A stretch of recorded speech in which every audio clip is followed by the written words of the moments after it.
السلام علیکم، میں ہوں رضوان مشرف۔ حکومت اس وقت شدید ترین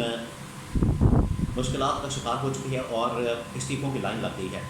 دو بہت بڑے استعفے اس وقت کابینہ سے یا حکومت سے آ چکے ہیں، اور اس کے بعد شہباز شریف کا استعفیٰ کب تک آ سکتا ہے، یا شہباز شریف کے اوپر استعفے کا کیا دباؤ ہے، شہباز شریف کب استعفیٰ دے سکتے ہیں، اس کے بارے میں بڑی اہم ترین انفارمیشن میرے پاس موجود ہے، خبر ہے۔ ایک یہ خبر آپ کے ساتھ میں شیئر کرتا ہوں، اور دوسری جو خبر ہے وہ ہے عدلیہ کے اوپر حملے کے متعلق، کہ حکومت نے عدلیہ کے اوپر حملے کا ایک پورا پلان بنا کے رکھا ہے، پوری سازش تیار کی ہے کہ کس طریقے سے عدلیہ کو کنٹرول کرنا ہے، کس طریقے سے عدلیہ کے اندر ڈیوائڈ اینڈ رول کا کولیہ استعمال کرنا ہے، ڈیوائڈ اینڈ رول کا جو فارمولا ہے وہ اپلائی کرنا ہے، اور ڈیوائڈ اینڈ رول ڈیوائڈ کر کے رول کرنا ہے، وہاں پر حکمرانی کرنی ہے اور اپنی مرضی کے فیصلے لینے ہیں۔ اس وجہ سے ججز کی تعداد بڑھانے کے حوالے سے قومی اسمبلی کے اندر، سینٹ کے اندر باقاعدہ بل پیش کیا جا رہا ہے، اور اس کی اپروول لینے کے لیے بڑی سر توڑ کوشش جاری ہے۔ پہلے انہوں نے آئینی ترمیم کے لیے سر توڑ کوشش کی، اب یہ ججز کی تعداد بڑھانے کے اوپر بل لا رہے ہیں، اور بل کے ذریعے سے یہ قانون کے اندر یا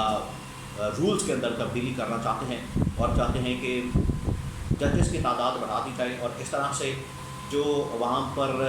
بیلنس آف پاور ہے یا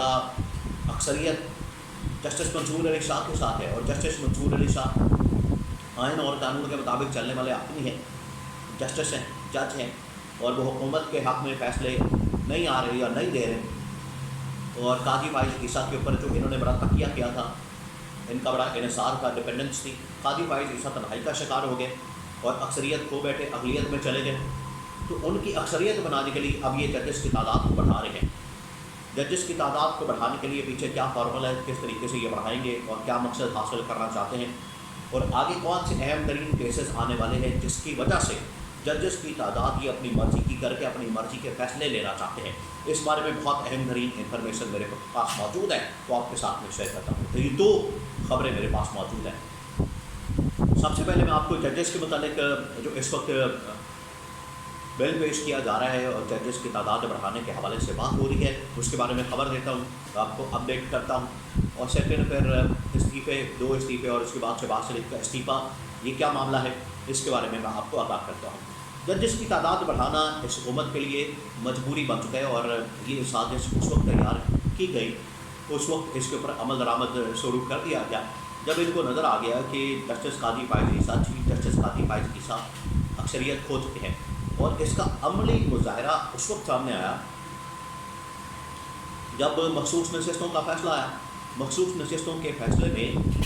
چیف جسٹس قاضی فائز عیسیٰ 5 ججز کے اندر چلے گئے، یعنی کہ اقلیت میں چلے گئے، اور ادھر جسٹس منصور علی شاہ لیڈ پہ رہے تھے اور ادھر 8 ججز موجود تھے، تو یہ 13 رکن ایک فل کورٹ تھا۔ فل کورٹ کی جانب سے مخصوص نشستوں کے معاملے پر جو فیصلہ عمران خان اور PTI کے حق میں چلا گیا، ان کے پیروں کے نیچے سے زمین نکل گئی، ان کے اوپر قیامت ٹوٹ پڑی، کیونکہ اس کے بعد تو ان کی اکثریت ختم ہو جانی ہے۔ آج تک یہ فیصلے کے اوپر عمل درآمد نہیں کیا گیا، جس کے اوپر جسٹس منصور علی شاہ نے کہا کہ سپریم کورٹ کے فیصلوں کے اوپر ہر حال میں عمل درآمد ہوگا، ہر حال میں اس کے اوپر امپلیمنٹیشن ہوگی۔ جو آج کا آئین ہے، آج کا قانون ہے، اس کے مطابق تو عمل درآمد لازمی ہے، یا پھر آپ قانون بدل دیں، آئین بدل دیں،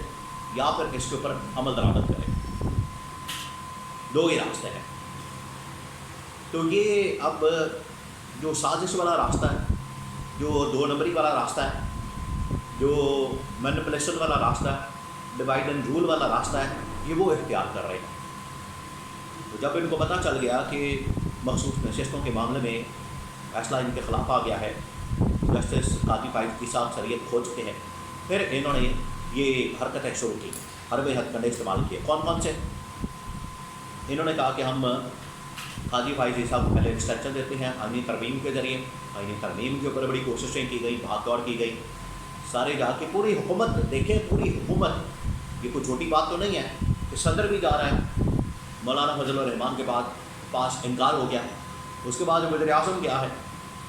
انکار ہو گیا۔ اگر معاملہ طے ہونا ہوتا تو صدر کے ساتھ طے ہو جاتا، پھر اس کے بعد وزیر اعظم کو جانے کی ضرورت نہ پڑتی۔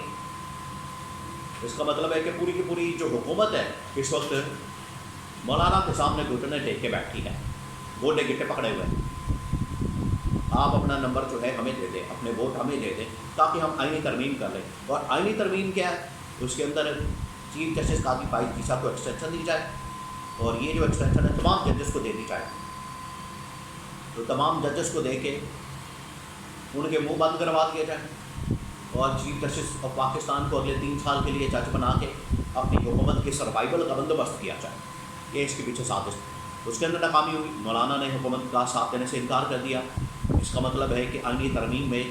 ان کے ووٹ نہیں آ رہے، یہ پہلی بات۔ دوسری بات، پھر انہوں نے کیا کیا کہ ججز کی تعداد بھی 7 بڑھانے کا فیصلہ کیا۔ پہلے انہوں نے 4 ایڈ ججز چیف جسٹس کے ساتھ مل کر، قاضی فائز عیسیٰ کے ساتھ مل کر حکومت نے 4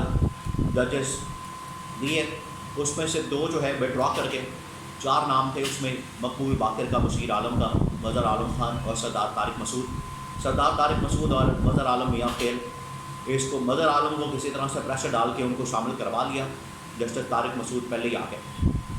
2 جج آ کے ایڈ ہاک ججز، 2 اس میں سے وڈرا کر کے اب یہ مزید بل کے ذریعے سے لانا چاہتے ہیں اور تعداد کرنا چاہتے ہیں تقریباً کو 20-22، اور یہ جو بیلنس چلا گیا ہے جسٹس منصور علی شاہ کی طرف 8 ججز کا، تو اگر ادھر 8 تک محدود کر دیا جائے اور ادھر اگر ٹوٹل ججز کی تعداد ہو جاتی ہے 22، 8 ایک طرف تو اور آٹومیٹکلی 12-14 ججز ایک طرف ہو جائیں گے، تو تعداد قاضی فائز عیسیٰ کی اکثریت بڑھ جائے گی۔ یہ ہے ان کا پلان، یہ جو آج کل بل لایا جا رہا ہے ججز کی تعداد کے اوپر،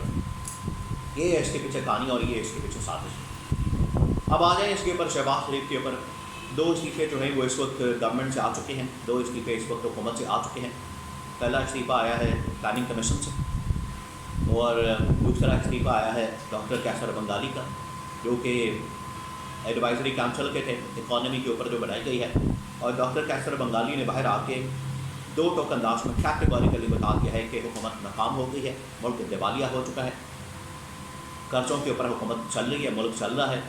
اور قرضوں کی قسطیں واپس کرنے کے لیے ہم مزید قرضے لے رہے ہیں، اور ہمارے پاس اب کوئی پیسہ نہیں ہے، خزانہ خالی ہو چکا ہے، کوئی ہمیں قرضہ دینے کو تیار نہیں، کوئی ہمارے ملک کے اندر انویسٹمنٹ کرنے کو تیار نہیں، کوئی ہمارے ملک کے اندر سرمایہ کاری کرنے کو تیار نہیں، ایکسپورٹ زیرو ہو چکی ہے اور اکانومی دیوالیہ ہو چکی ہے۔ یہ ڈاکٹر کیسر بنگالی کے الفاظ ہیں۔ اس کے بعد پھر شہباز شریف کا استعفیٰ ہی بنتا ہے، کیونکہ ڈاکٹر کیسر بنگالی نے ساری حکومت کی پرفارمنس پچھلے 6 مہینے کی یا 2.5 سال کی، 2.5 سال کی یا 6 مہینے کی آپ لگا لیں، لگانے کی وجہ سے 2.5 سال کی چاہیے، اس کی ساری کارکردگی کچا چٹا کھول کے سامنے رکھ دیا ہے، اور اس کے بعد تو شہباز شریف کا استعفیٰ ہی بنتا ہے۔